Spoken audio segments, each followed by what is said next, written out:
Good evening. Welcome back, everybody, to a special 50th episode of the Creative Cranium. Pretty excited to show you what we got tonight. We're going to take a look at some of the hottest crowdfunded projects out there. But hey, before I go too far, please welcome my special guest, Mr. J.D. Calderon. J.D.? That's Good hilarious. to see you, buddy. Good to see you. Good to see you too, Tim. How are you doing? I'm doing well, but I got to get my live sea legs under me again. It's been a while since I've done live. Nice. All right, cool. Well, we're here, so let's get it on. Yeah, man. First of all, thanks for coming. And there's a couple of things I wanted to talk to you about. Mhm. But right now, I have so many pals out there that have crowdfunded projects in the works. We kind of want to shine a light, the night of Mhm. 1,000 stars, right? Yeah. I'm going to start out with my buddy Edward Davis with Immortal Era. Nice. He's got his pre-launch going on over there. By the way, he just won an award for this. It was the Indie Comics Dispatch Award, something like that. Cool. Viewers, if I got that wrong, let me know in the comments. But he won some kind of award. And Mhm. I believe we'll be seeing him after a little bit anyway. Nice. So he's got a kind of a sci-fi dystopian setting where the people, like, they don't die, right? It's like a weird Mhm. dynamic with death. Highly recommended. He's up to 9 issues already. Cool. So now, you were not familiar with this one, JD? No, unfortunately, I'm not. I'm new to this one, so But that's the fantastic thing about indie comics. You're always running across something new. Yeah, I mean, he's up to issue 9. I mean, yeah, that's really cool. Right. And, I think that you would like the material. Here's why I say that. He's got a very character-driven kind of a thing, and it's long arcs, right? Like, he's up to 9 issues with it. And it's well written. I think he's done a nice job with it. Nice. Very good. So the other day I had on my show a fella by the name of Mike Spring. He's some of the best homage covers out there. He's got a new project coming up. That's the 8-bit slasher. Looks pretty good, Mike. An original awesome. horror comedy graphic novel. That's from Mike Spring. Yeah, he's going to be on my show on Sunday. Oh, nice. Yeah. He does a podcast about movies. He does a little bit of public speaking, some stuff like that. I first met him in Baltimore a couple of years ago, and I'm a fan of what he's doing. Wish you every success with this 8-bit slasher, Mike. Nice. So I got to make sure I get your link, JD, too. But I'm going to click through and I'm going to show you a couple of them. This next one I got here, Holidays at the Toy Store. Katrina Rowitz. Do you know Katrina? Oh, yes. I know Katrina. Yes. Katrina's cool people. I like her. Yeah, man. Yeah, man. She was super nice to me when I was just starting to write. She was very encouraging. And she was, well, of course, and she does a lot of editing these days. So that's, right. But so she's got her project going over there. So let's see if we can get some love for Katrina Rowitz. Holidays at the Toy Store. It's on Kickstarter right now. No, awesome. Good to see you, John. Always a pleasure. So I will try to get to the comments as well. If anybody, hey, so look, I'm doing the live thing, JD. You do the live show as well, yeah? Yes, every Sunday. So do you ever get nervous before the show? Like, oh, I've got to try and remember the questions, this kind of thing. I take care of that by writing the questions down. And, as far as getting nervous, it's, no, it has an, I have the attitude, I'm just talking to friends, so I don't really get nervous talking to my friends. So why should I get nervous talking on here? That's how I deal with it. I'm just talking to my friends. So, let's all talk. Well, and, I think that's really the best way to do it. And, we try to support the various creators out there, and it's difficult to do because the first thing is you wish you could buy all these fantastic products that are out there. And man, if it was up to me, as you know, JD, I'm a comic book writer, and comic writers we're incredibly wealthy. I'm sure you're the same way. So, money's no object to a fellow like me. But my wife, she gives me a hard time. What are you doing? You spent $500 on Kickstarter comics last month. Right. I'm exaggerating a little bit, not too much. I did have a Yeah, couple yeah. of big months there. But so hey, so what do? You'd want to come up with something to be supportive of the industry, and this is what we came up with. We try to feature Mhm. them over on the Creative Cranium. So you guys mentioned that Katrina from her editing work, right? Yes. Did you ever work with her on any of your books? I've never worked with her on any of my books. I know a few people who have, and they've always said nothing but positive things. We're very happy with what she's done for them. I've interviewed her I think two, maybe three times on my show. She's been on a couple of my Sunday shows, so so Hmm, she's awesome. gotcha. Good people. Mhm. Good people. Yeah, got to So bring her think back on. Yeah, so thanks for tossing up your link here, JD. Oh, Let's thank talk you, a little thank bit about the Oswald Chronicles. I'm a fan of this book. I think you have a great series going there. you, So thank this is It Broke Free and Couldn't Read. So you. Right. let us in on the story. Which arc are we in on here? The cover is done by an artist named Irenio Tillis, and the interior art is done by Jade Gonzalez. And this is the story of Dauphin. And Dauphin is a warrior gnome. And gnomes are normally known for hanging out in the gardens and being kind of fat and roly poly, and not doing warrior things. But Dauphin is an aberration amongst his own kind, and he's kind of a bit of an outcast because of it amongst gnomes. A lot of people, a lot of fae or the fairies, they confuse him for a dwarf, but they can tell from his eyes that he's actually a gnome. And in the world that I've created, gnome eyes are actually made out of gems.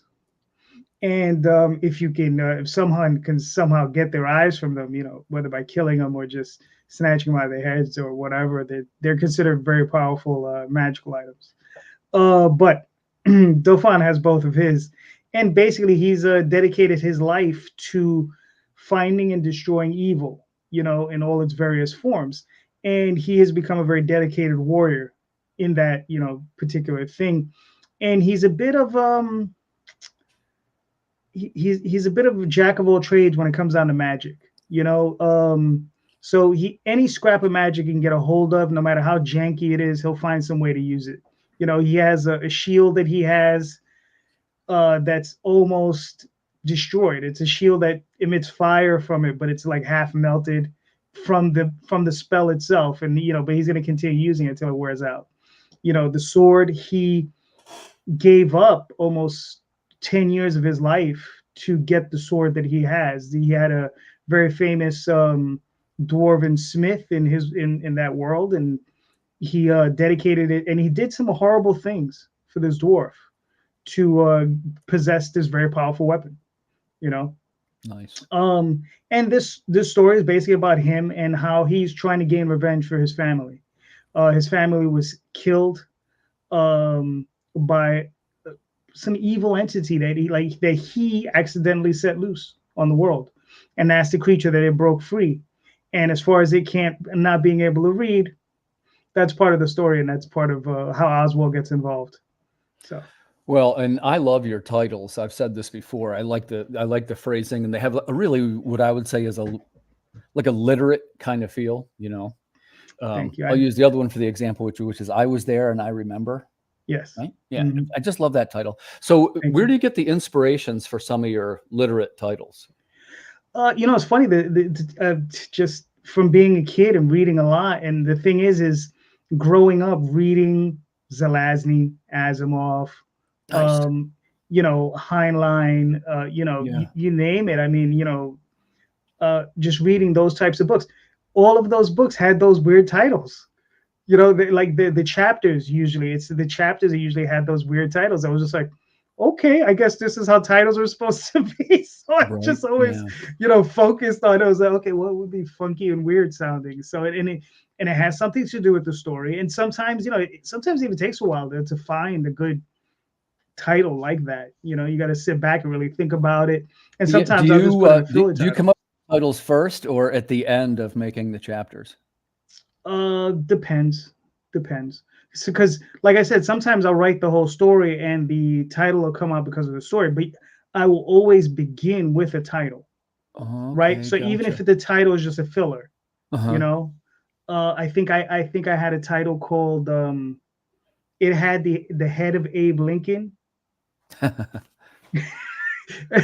or and then I think the subtitle was like I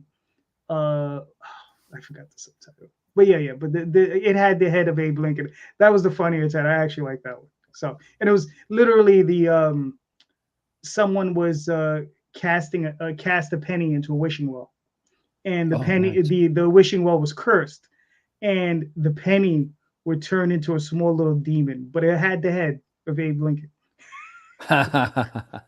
So yeah, and it would go around and do terrible things. So, but Nice. yeah, mm, Well, man, I'm wishing you every success with this thank you. project, man. You're like a unstoppable juggernaut of creation over there. I'm trying. I'm trying. That's all I can do. Just keep trying. So let's jump around a little bit, right? Like we want to feature some of the players. This is my friend Carissa Grant. You know Carissa, yeah? I know this lady. Yeah, the hardest working lady in comics. Worthy Seriously. Chaos, Yeah. Redemption, horror, Hmm. supernatural comics. Now this is 1 to 9. Yeah. So I think I'm actually now not caught up to as far along as this series is. She's Hmm. churning them out pretty good. So man, she's got some great artists working on her team. She's got some great merch. Hmm. Worthy Chaos, one of the strongest up and coming brands. Would you agree, JD Calderon? She does a great job of promoting her stuff and putting herself out there. I mean, I picked up her hardcover. Oh, nice. Yeah. Great, But by the great way, looking book. she and I talked about that gutsy move, right? The Hmm. like yeah, man, even I don't have a hardcover because there's logistics of it. There's Hmm. you gotta there's some math involved with getting it. But man, my hat's off to her. Congrats, Yeah. Carissa. Yeah. Definitely. Do you do hardcovers, JD? My very first two campaigns were hardcovers, and and they were higher goal campaigns, so I sweated the entire times. And the first one stressed me out so much I didn't do another campaign for 2 years. And now Gotcha. you can't stop me. So Gotcha. Well, I guess I would add this in that one thing that I think Carissa has done really well is tapping into the collectible market with some of these merchandising choices. And you and I have yeah. talked about this. I don't know what the correct answer is, and I don't know what the Hmm. correct balance is, but I do know that it's something that we've got to do. It's our brand. I know you're very brand sensitive, right, with your Yeah. characters for good Hmm. reason.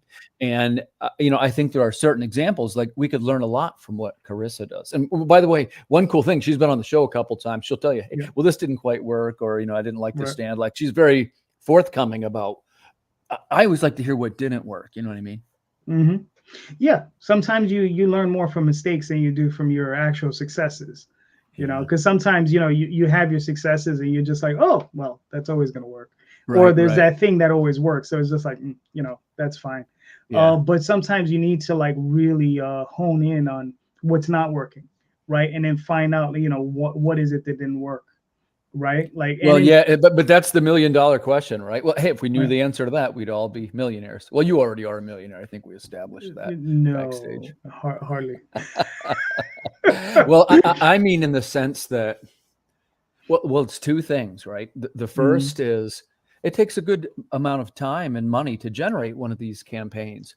Mhm. So most of us having a relatively inexpensive price point, Right. we've got to come up with something to sort of keep the dollars flowing, if you know what I mean. And here you're Mhm. talking to a guy who I once said, well, hey, I'm not going to do variant covers. That's blah, blah, blah. I'm a writer, blah, blah, blah. I know everything. Well, you Uh, quickly learn that, man, you're going to be doing some variant covers, pal, because you need to, mm, we need to keep these dollars coming in for these projects. And yeah. I was going with it was that step one is keeping the dollars rolling in. But the second thing is if it's a book or a movie or a song, you don't want the merch to potentially detract from anything else. Like, at the end of the day, I think I speak for both of us. What we want are readers. You know what I mean? Mhm. Man, Yes. I'd be thrilled to death to have something like an action figure or even a T-shirt, which I haven't done yet. Mhm. But I guess I'm what you'd say brand sensitive. Hey, what's his name? Watterson didn't do it from Calvin and Hobbes, and he became the Calvin and Hobbes guy, right? Exactly. I mean, like I said, whenever I do stuff, I do it because I want the item for myself. Yeah. You know, it's Yeah, like yep, if yep. if I have a T-shirt, it's because I wanted that image on You have that a great shirt. shirt too, the black shirt with like the white Hmm. logo on the shirt. I rep that a lot. I should have wore it tonight, Yeah. man. I'm sorry I didn't wear it, but Oh, thank you. I That's wear it. it at conventions a lot. I get some nice compliments on it. Cool. Yeah, I mean, and that's the thing. Like that's a shirt I wanted for myself, so I got him. Yeah, You yeah. know. Well, Hmm. and I'm a fan of merch too. It's just that I never know what should be married to what. You know what I mean? Right. Hmm. And especially like in our cases, like and I would say, maybe horror is a little bit easier, but like fantasy's got to be a hard one to find merch for. It's got to be exactly right. Sci-fi is a little bit like that too. Hmm. I Hmm. think horror fans are more forgiving. Like if you can have some scary items, and they're a little bit more accepting of a broad range of. Yeah, I mean, because yeah, they have I mean, with horror, I mean, with any of them, it's just depends on what you're doing, right? Like, Jay, right, my co-host Rosario, Yeah. Hmm. he loves his shot glasses, right? Yeah. Great But idea, by the way.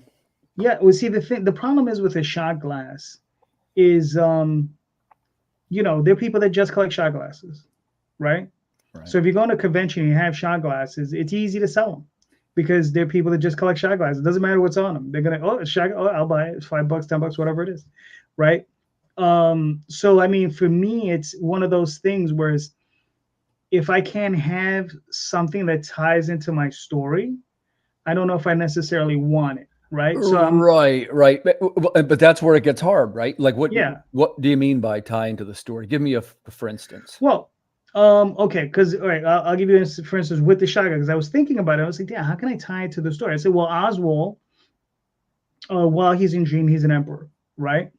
Mhm. So I'm thinking of creating a shot glasses, and it's going to say the Oswald Chronicles. I have the little title on it. It says "Have a shot for the Emperor," and it'll be like a little, like one of his soldiers holding up a shot glass for Oswald on the little glass. Something funky like that. It's a concept I'm still thinking about. The other thing is I want to do. I like challenge coins or the big coins that people produce, right? Um, and in Oswald again, he was an emperor. So I want to make a coin with his when he was emperor. You have Well, his stamp on it. that kind of ties in. Yeah. We do maps and stuff, and I do feel like that is very firmly entrenched in the lore of the story. I would be okay probably with some kind of coins too. Good point from Brian. It does have to be kind of tied in, kind of dialed Hmm. into the genre, right? And Yeah. and I guess that's what makes it hard because you never really know what's gonna work. Right. Sometimes it's a new version of something old. Sometimes it's an old version of something new. Hmm. Yeah. I want to take a quick look at this project here. This is The Fog Within. This is Sean. written and created by Sean Wood, who I met in Baltimore. A lot of these people I notice have the circuit of Baltimore tends to repeat itself in my life because that's where Right. most of it's very indie focused in Baltimore, I guess is a good way to put it. But Right. I was a follow of its first issue, and young guy, man, just getting started right. Hmm. Doing some great scripting, got some great characters. It's a little bit of an ensemble book. You know what I Hmm. mean? It's not necessarily one hero, it's like a team of heroes. And I said the other Gotcha. night in our interview, and I mean this in the most complimentary way, there's like a G.I. Joe setting, sort of, to Hmm. where there's like a powered team, and there's this mystery and this conspiracy, and they kind of got this cool lettering going on. And just, man, I wish this guy every success with this project. So you're going to see me hype for him a little bit. The guy's name is Sean Wood. That's The Fog Within. That's one of my recommended products for Kickstarter right now. All right. Cool. Nice. Also, another guy doing sci-fi. Hmm. I've always felt that fantasy and sci-fi were kind of cousins, right? First of Yeah. all, would you agree with that, JD? Uh, you know, I've always felt that every form of every genre that's out there is one form of fantasy. It's Sure. it's it's all one shadow. It's one shade. It's Right. all fantasy at some point, right? If you imagine it, it's a fantasy, Sure. right? So whether it takes the trope of science fiction or horror or whatever, it's all some form of fantasy. But so yeah, it's all for me, it's all tied in. I mean, my thing is always just how well the story is told. And I mean, because I read horror, fantasy, science fiction, it doesn't matter. I was having this conversation today, and Daphne was like, she's reading the Magicians by Lev Grossman, Oh, and I don't know if you ever read it. Fantastic set of books. There was a TV show based on it, and great books. But it's like Harry Potter for adults, right? mhm. And we were talking about Harry Potter for a little bit. She was like, yeah, but she was like, she doesn't want to read about little kids. And my concern is not so much that. My concern is it a good story, right? Because I've read all the Harry Potter books. I enjoyed them. You know, I read, uh, I think, the first 3 or 4. yeah. I mean, I have some Harry Potter knowledge. I wouldn't say like I'm an expert. And I read the first, it's like anything else. You either Yeah. super devour it or you go about halfway in. I went about Mhm. halfway in with Harry Potter. Gotcha. Now I read all 7 books. I read them once, and then I gave them away to a coworker for her kids. I was like, here you go. What's up, Michael? But yeah, it's one of those things where it's just I don't. I'm not too concerned about the genre. I'm very concerned about is it good? Is it going to entertain me? Is it going to take me away from this place for a little while? You know, just teleport me into that world. This next one I got for you, I'm a fan of this one too. This is Ice and Bone by Aaron Robluski. Nice. Same thing. I have his first book, which I think was actually, Aaron, if I get this wrong, correct me in the comments. But I think it was 4 issues to an arc, and this is the second arc, which is the sequel. And Mm, it is like a disturbing Japanese horror samurai mystery. It's really cool. And it's like primarily in black and white, and there's like these rare splashes of color in it. right. And man, first of all, I am a fan of this kind of material in general. I love all kinds of samurai drama and wuxia and all the, Crouching Tiger, Hidden Dragon. Hmm. Are you, JD, are you a fan of that kind of material? Yeah. I grew up on the Shaw Brother movies, Oh, right? nice. Yeah, Like right. Kid with the Golden Arms and Five Deadly Venoms and Right, Avenging man. Eagles. you Sure. know so you grow up on that stuff. But the thing is in the 90s, I had a friend of mine take me to some place out here in Manhattan, and it was it was like a weird video store, right? And then in the back they had all of these videos, and they were like $10 a pop, and I think they were like 5 for $30, right? And it was just all of these Hong Kong flicks. Well, and it was some stuff from Thailand, and it was some stuff from Korea, and some stuff in the Philippines. It was all various types of movies, various genres. Some of it was martial arts. Some of it was, we also had Japanese movies. Some of it was kung fu. Some of it, all kinds of stuff, right? And I mean, I walked out of there with a stack of movies. It was just like a stack, and I still have them. And I watched them all, and they're just great. I love watching um, foreign cinema for that reason. Well, for the main reason is that their structures tend to be a little different than ours. Nice. Mm. Getting an alert here. Something Uh-oh. YouTube might be Acting up. acting weird on the YouTube end, but we're still okay on the live portion. So we're taking a look at Ice and Bone. I read the first volume of this, and I like what the guys do, and I like the graphics. I like the sensibility. I'm a huge fan of any of the Asian history stuff. I see there's a Mhm. remake coming up of Shogun. You Yes, familiar with that, JD? First of all, did you see the old one? I only in bits and pieces. I've never watched the whole thing. Um, what's funny is I'm in the middle of reading Marco Polo's diaries, but I never got. I'm still, like I said, in the process of reading it. But I don't. I'm looking forward to seeing it, but I've never watched the original. Like I saw bits and pieces as a kid growing up, but I never Yeah, sat down and it's really really watched good. it. I read the book too, and that's one of the Mhm. things where it always astonished me because James Clavell, right, as a writer, is like, how does anybody know about the Portuguese Navy and the history of the Jesuits and all this like really deep knowledge, Mhm. right? So, Yeah. but if you like the Asian types of stories and things, I'm going to recommend to you. Ice and Nice and Bone bone. by Nice. Aaron Robluski. It's good stuff, man. Mhm. He's got a sort of a dark take on it. That's it's a little bit of a horror book, really. It's not what you think. Yeah, I gotta check it out. No, that sounds cool. I definitely will. Yeah. Yeah. About a couple of months ago, I met my pal Nick Davis. Matter of fact, if you're watching the Creative Cranium tonight, you'll see his interview in the 9 o'clock slot. And he makes this book, Let's Hunt Monsters, which is over on Kickstarter right now. And Nice. this is definitely the kind of guy I would like to support if I could. He does the thing that helps the kids learn to draw. He does the art with the kids. It's like really cool, these various activities that this fella does. And Mm. he's a British fella too. And I'd just like to extend the olive branch. I'm so sorry about the unpleasantness of 1776. Hopefully, he won't hold it We'll hold against it against us. Nice. Now, what he's probably holding against it, he's in Britain. Yeah. Yeah, what he's probably holding against is there's 4 a.m. over there. Well, but he lives now in DC, so Oh, okay, okay. the only thing he brought with him is his accent. Gotcha.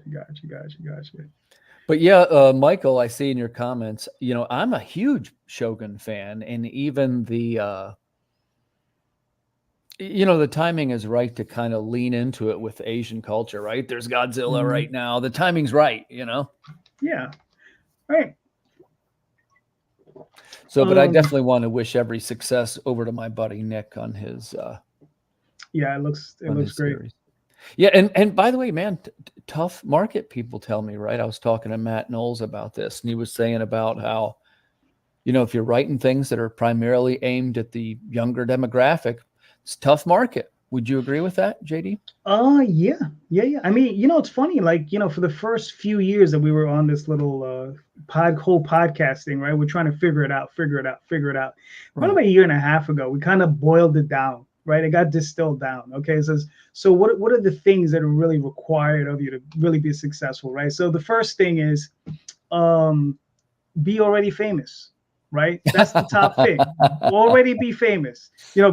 Be a Brian Pulido who's had a 30-year career, right? Be a, I don't know, pick anyone, Mike Mignola, Yeah. if you want to make $100,000, Matt Kint, have a long career in Marvel and DC, right? Then there's the tier underneath that is do a now, which is I don't know, bad girl, good girl type of comic, right? Which is just under like following in Pulido's footsteps. Which are really successful. They're really Very successful. Exactly. And then just underneath them, you could probably find anthologies and like Cthulhu mythos type books and Sure. that sort of thing. Sure. And then maybe underneath them, you'll find some superhero books, right? Floating. And then just underneath them, you have different types of genres, like, and then they're outliers, right? And there's all kinds of other things. So, it just all depends. But yeah, towards the bottom is, the YA stuff. How you doing, Ed? Nice to meet you. How are you? Ed, good to see you, man. Welcome. Good to see you. Thanks for having me. Sorry I'm late, but I'm glad I could make it. No, I'm so glad you came. We were talking about some of the books, which while I got you here, we can do a shout out for you, which is Immortal Era 1 to 9. Yes. So Ed, I've been a follower of your books. Well, I shouldn't say since the beginning. I guess we first met around number 4, probably it was. Or somewhere around there, yeah. Somewhere around there. But man, I'm a fan of your series. Tell us real quick, who will love this series? This series, if you're a fan of post-apocalyptic stories and fantasy quests, this is the story for you. If you're a fan of gore, I mean, it's loaded with that. But with this one, I wrote it with the sensibilities of the stuff I grew up loving. So I grew up equally loving J.R. Tolkien and Stephen King. Nice. So I wanted to kind of give you a dash of both of those, so you can get, the epic hero's quest that we're following as the story goes along, and then just buckets of gore as you move along the way, and kind of horror aspects thrown in there. So it's kind of it's a wild ride of a story, and it's just kind of as you read along, especially this issue 9 is going to be at the longest issue of the series, and it reveals huge amounts of lore in this universe. So we'll find Okay, out. yeah. So I'm so glad you're here, because now I got a couple of questions, right? So now it's 9 floppies worth of material, right? Yes. Okay, so 200 pages roughly, right? Roughly, yeah. Okay, so how are you, because now it's a marketing thing, right? This is, you're getting some quality material. So what is it, like 3 trades, or how are you, if somebody says, hey, I want to buy the whole set, how do you deliver that experience? At the moment, it would be a trade and 3 issues, because there's a trade out already that collects the and the trade has the first 6? And that's the first 6. And then you'd have to buy the 3 additional floppies. That's not too bad. That's actually not too bad. The 6 plus the 3. This one's going to be a little bit more on the cover price because of it being a 32-page issue. So it'll be a little more, but I try to keep the cost as effective as possible, because I look at it like, if you put your stuff in a comic shop, you got to be able to be competing with the Marvel, the DC, the Image that's out there. And you could have an amazing book, but if your book's $20 and all of theirs are, $5 to $7, they're going to be like, oh, I'm going to buy 2 of, the well-known Marvel titles or DC titles. Sure. And your indie looks great, but I'd rather get more bang for my buck. So I try to keep costs down. But I mean, you're doing the same thing I am. Printing keeps going up, and we try to hit that market as best we can. But it gets to be more of a good deal, where it's still a good deal for the consumer. Okay, so your first one is 6 issues in a trade, and is it okay to ask you the price point of them? That one, I have 2 versions. I have a soft cover and a hard cover. The soft cover is $25, and then the hard cover is $50. But with the hard cover, I did it as a limited edition one, so I only printed 100. So you're paying for that exclusivity. When those 100 are gone, they're gone. And I also did it. I kind of treated it like when you used to buy DVDs and Blu-rays, even though I still do. It kind of dates me for sure. But you would you could buy the bare bones edition that you get the movie and nothing more, or you could buy that super beefed up special edition that's got the steelbook commentary and behind the scenes. So I tried to throw some cool behind the scenes stuff into the hardcover, so you're not just getting a hardcover version of the book. You get full cover galleries and like script to final sections and things like that. So you get the bells and whistles. If you want just the bare bones story, you buy the soft cover and you get everything in there. And if you want the fancy extra features, you buy the hardcover. That's cool. And that's cool. You have a less expensive version too for backers. So that's 6 issues. So that's 150 pages roughly. It ended up being like 170 something, because a few of them were one monkey for Travis. I'll put monkeys in my book for him now. Immortal Monkeys. Travis, you want to come on? I'll shoot you a link. So I put the first issue, or the main cover is in the soft cover trade. So it starts with each chapter starts with the cover, and then I did add an extra ending to both versions. So it's this extra 6 pages that weren't in the floppies. Gotcha. Are your floppies always 24 pages?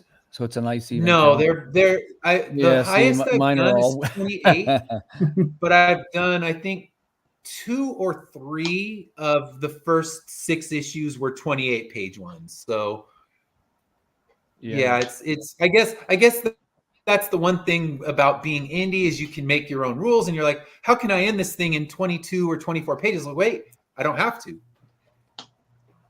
Yeah. Please welcome Travis Gibb to the show. What's up, Travis? Sorry, what's up, Travis? He's here for his monkey. It's creepy. Man. It's creepy. I don't know. He's getting in the mood. He's got a little R&B playing. Well, I was about to start my writing, and then I saw Ed saying that something archaic. I haven't heard the term in forever. It's called a Blu-ray. I don't know what it is. Please explain. It's like these flat discs that play music that are sitting behind me. All these vinyl records. I mean, my age is shown. No, a laser disc. I know what that is. That's good. Oh, no, it's got a movie. Other flat disc sounds. And Travis, drop me a link too, and we'll get you in the discussion here. Okay. Let me turn this light on though. It's gonna drive me crazy. Oh, go ahead. You got time. Go ahead, man. You're getting the So ambiance. you notice I'm asking these questions about the floppies because to me, like my books, none of them were an even number. So like I have to make like adjustments to make sure the pages land on the right numbers and stuff, right? So it's like 28, then 40, then 36, then like none of them even. There's no none of them hit those perfect fours that you needed. Right. So in our collected, which is just coming out this week, or it'll be like 2 weeks, really.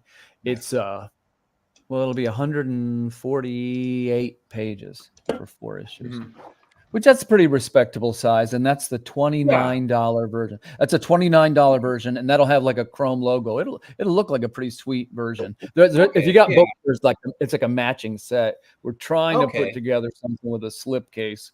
But one step. Everything's a work in progress, man. Yeah, exactly. If you find a place to buy slipcases, I'm looking for that as well. I'm trying to figure out a good place to do them. Yeah, the guys at Print Ninja send you like a little write up, and it has the math and stuff. But it's still a custom built. Like it's not. I don't want to say it's not a good deal. I get it that somebody designs it and it's a job, and the things are worth money. I get it, but it's a little bit more than I could. Like it was almost as much for the slipcase because I wasn't getting as many slipcases either. Yeah, but it was almost as much for the slipcase as the book. Yeah. But you can get them really cool. Like you can get like the graphic the whole way around, like stretched. You know what I mean? I mean, I feel I've seen enough in life that it's probably not hard to find. I just need to do a little digging. Yeah. I'm not sure. Entheogens. Interesting comic writings. African teacher on YouTube. Plant teachers. Sure, why not? That was a little too deep for me, and I'm a little scared. Yeah, I'd need to research to answer your question. So let me work Travis in here, because what we were talking about was, eventually you want to get your stories together into some trades, and hopefully you have a price point where one is like a reader's book, let's call it, and then one is like a collector's edition. Yeah. Travis, what's your price point for trades, and how many pages do you try and keep in there? I don't limit the pages. So one of the great things about being indie is we can put a higher price tag. So like the Cthulhu ones, I put at like 35, and I have zero problem selling them. Yeah. I think that's reasonable price too. Yeah. And what's good about that, particularly for those particular things, they know it's indie, they know it's hard to find, they know they're not going to be able to find other places. But that allows me really like 100 pages of stuff. Like the first one was like 170, and then the second one was 238, and then this next one's, and they're all $35. So I'm always like, and it's a good selling point too. Buy the one in the middle, which I happen to have more of. Buy that one, there's more pages. Yeah. So I did that, but I was just actually on a meeting with Band of Bards, my publisher for Coins of Judas, and we were talking about this because we're launching in the beginning of March. The Coins of Judas trade. And, nice. We decided we're going to do a nice hardcover version, and then we're going to do a softcover version, but we're going to go very limited on the hardcover, because that's, the hardcovers are wonderful. They're great. The problem is they'll kill your budget, man. That's I struggle with that part, because I'm still at a level where I'm trying to get the math to make sense for me, which first of all, if I chose this for a line of work. Are you having them printed domestically or overseas? If I do the hardcover one, I would do overseas. You can, if you do a small enough it's so weird. If you do a small enough quantity, you can print them here, because it's really not too bad. It's between $16 to $20 for like 140 pages. I can show you a couple places. But if you do any more of that, you really want to get it down to like $8 or $10, because you're doing a lot, you're paying a lot more shipping, and that's when you got to go overseas. So it's tough, man. Like figuring that out. I have to go overseas for the new Cthulhu Neverland just because of the page count. Like the page count just pushed us over. I kept adding stuff, man. Like I'm just like the ending's not good enough. We're setting up the digital pretty soon. My wife keeps getting sick, so we're in situations like that. But you have to go overseas because the prices goes up ever so slightly, and it doesn't really affect you on a floppy. But when you start getting to the trades, you really feel that extra dollar they add, right? Mm-hmm. Yep. For sure. And I, in my case, that would be like I might have to print them overseas because I think that it's helpful if you can get something in a trade that's in a $20 price point, like a stripped down paperback version for cons and stuff. And you'd almost have to print it overseas because if you have 150, let's say 148 pages, it's tough to, like Travis was saying, the cost of everything keeps going up. You almost have to print it overseas now.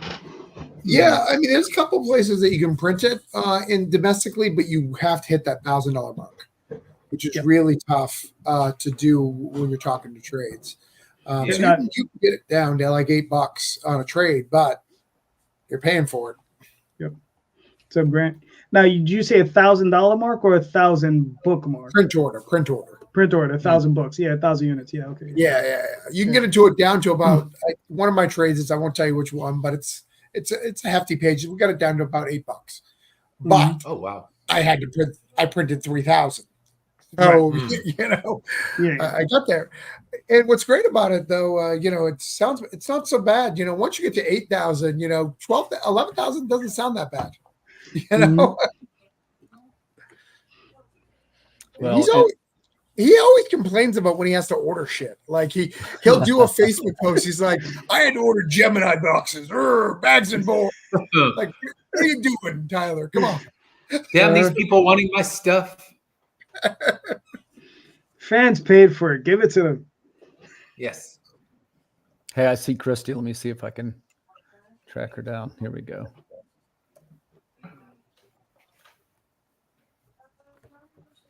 JD, did I ask you, so how many pages in a trade and what is the price point of it?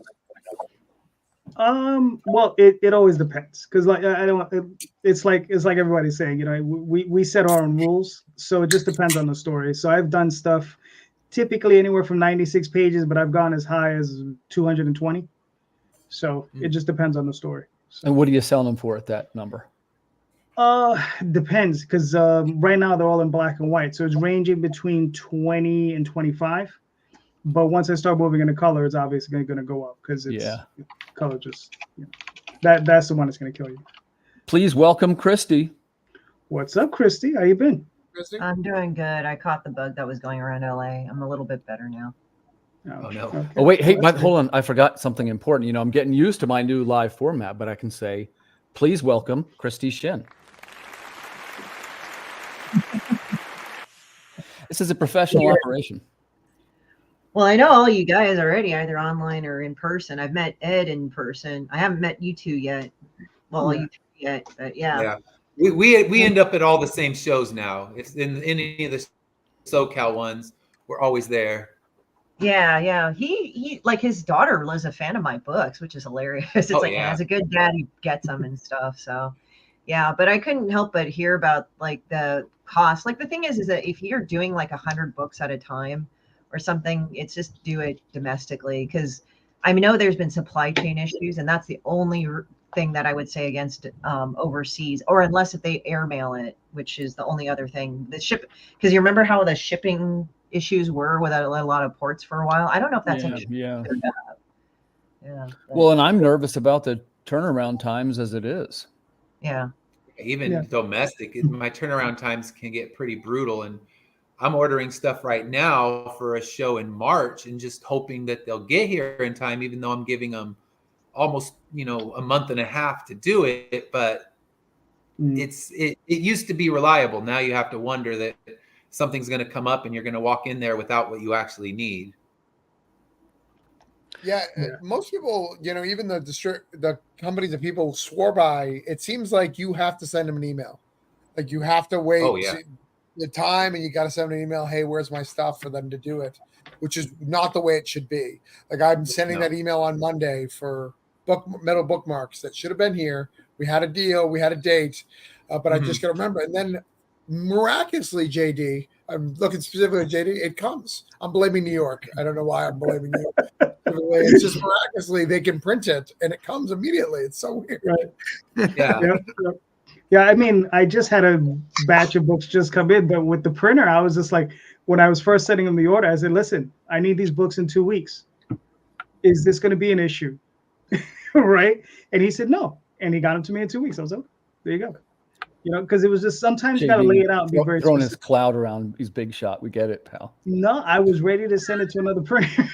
It's just like, because the thing is, you know, I love this guy that I use, but he took 6 weeks on somebody else's book, and on Daphne's book, I think it took a couple months. I don't know what happened. I mean, I just think he had an issue. So, all right, let's work this one into our conversations because I like this book. Okay, Voodoo Nations issues 1 to 4 horror suspense comic series. So now all 4 are already written, right, Travis? Yeah, they're all done. And so this is a trade, or you have floppies? What do we have here? This is floppies, but I mean, I don't launch until it's done. So the book is done. It is complete. I won't say I do that for everything anymore. I used to be able to say that, but then I got cocky and started doing 100 Kickstarters a year. You can't do it, but this one particularly happens to be done.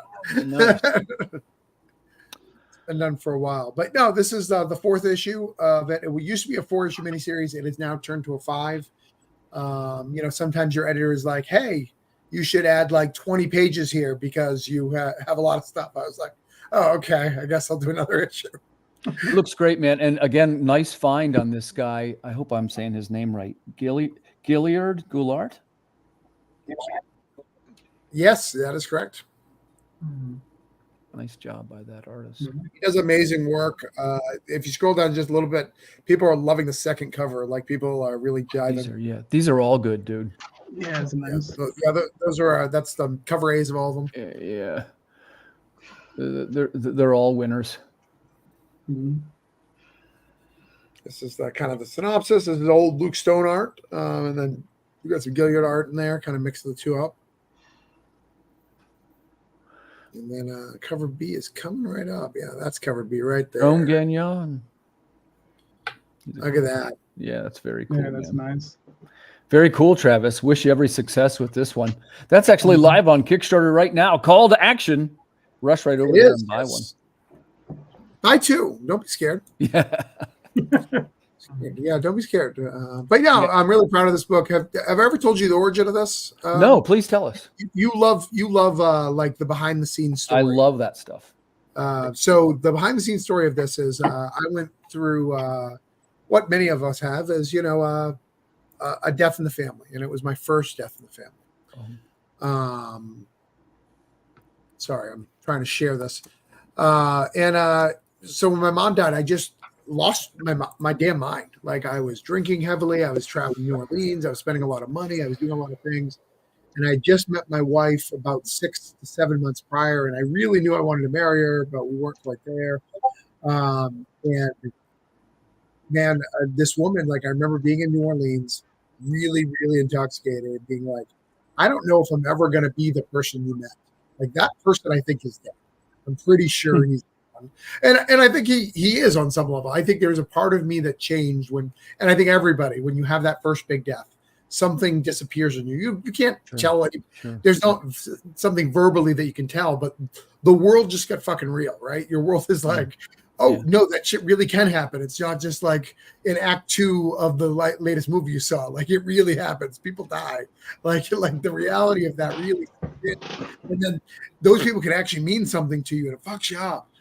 So this story, it's kind of a fictional event of my wife who really fought for me.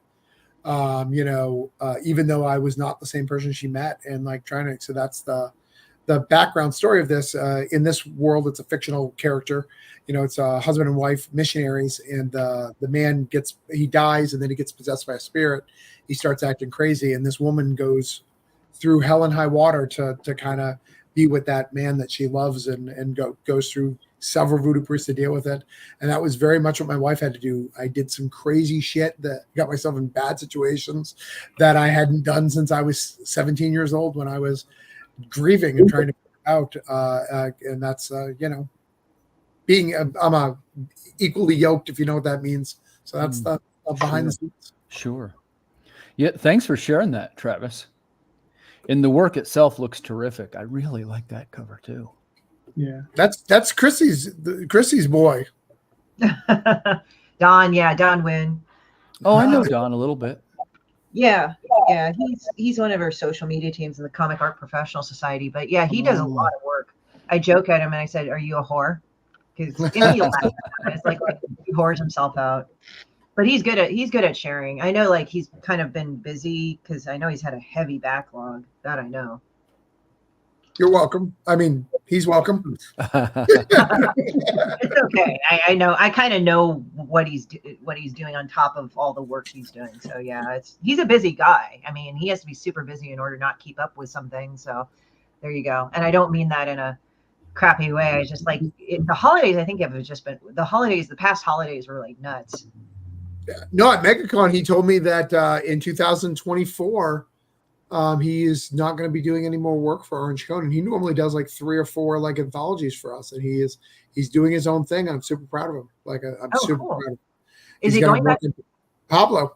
Yeah, he's going back to Pablo. That's what I thought. I think he wants to expand on that series. He's like got only one comic or 2. I'm trying to remember. It's only 1 issue, yeah. So he's put it on the back burner a lot for a lot of people, and he really wants to work on his own thing, and I love that. I want artists to work on their own thing. I love that. Yeah. Pablo, the idea is like novel. It's like one of those things where it's novel but so random, like, Teenage Mutant Ninja Turtles. It's like, wow, this is kind of silly and shit and almost stupid. And I'm not saying that to demean anybody, but it's like when you think about it, it's like so random but it's brilliant because it was like a big selling series. So there you go. Mm-hmm. Right. It doesn't need to make sense for it to do well. Outstanding.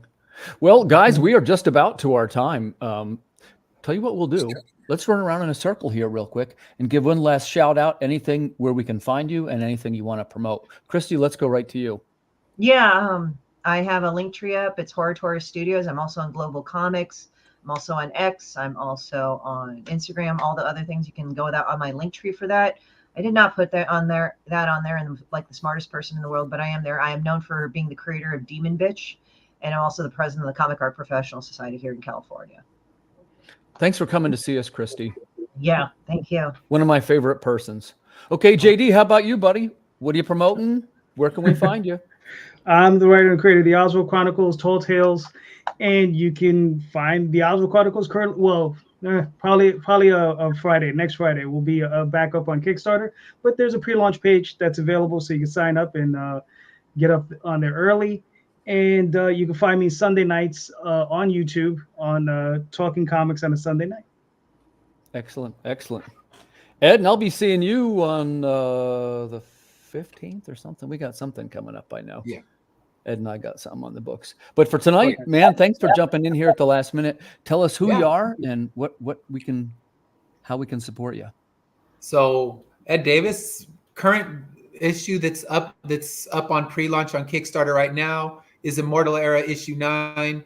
By far, it's my favorite issue of the series that's going to come out. If you've read the series, there's a character named Father. This is his full backstory. So we get the backstory that led him into the underground, while also opening up and answering all these questions that I've been laying little hints at in this world. So we have some huge reveals coming up in issue 9. 32 pages, our biggest issue yet. And after that, I'm finishing up the last bit for Corruptor number 2. So this year we should have a lot more books coming out. I'm hoping to do a new Kickstarter every 2 months, with the first one starting in March, and then new books, at least 3 new issues of Immortal Era, including leading into trade number 2. So people can get their volume 2 of Immortal Era, and then hopefully wrapping up the series of Corruptor, because that one's going to be a short one. But what happens in that series also has major repercussions in the Immortal Era universe. Cool, man. Well, congrats. That's an accomplishment, getting that many issues published.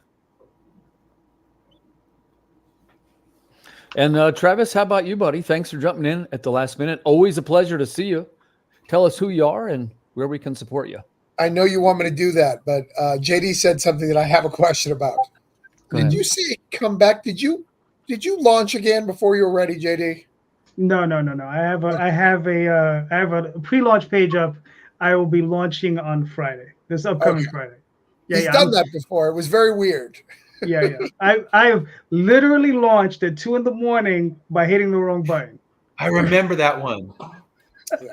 Yeah, I've done that a couple of times. So I'll make sure I get that link. I needed to know if he did it. If this is an ongoing thing, maybe it's a gag. Maybe it's like maybe he knows something about the Kickstarter algorithms that we don't know. Which 2 a.m. is the time. We just been missing second out. launch. Just launching at 2 a.m. Screw it. Nobody's watching. Right. But you can find me at travisgibb.substack.com. You can find Voodoo Nations 1 through 4 right now on Kickstarter. It's already funded, so that's great. We got a few more days left on Congrats, man. Congrats, Travis. Yes, that. We did. Yeah, I think we funded in 3 days, which is good. We launched on. That's cool. Boom. Nice.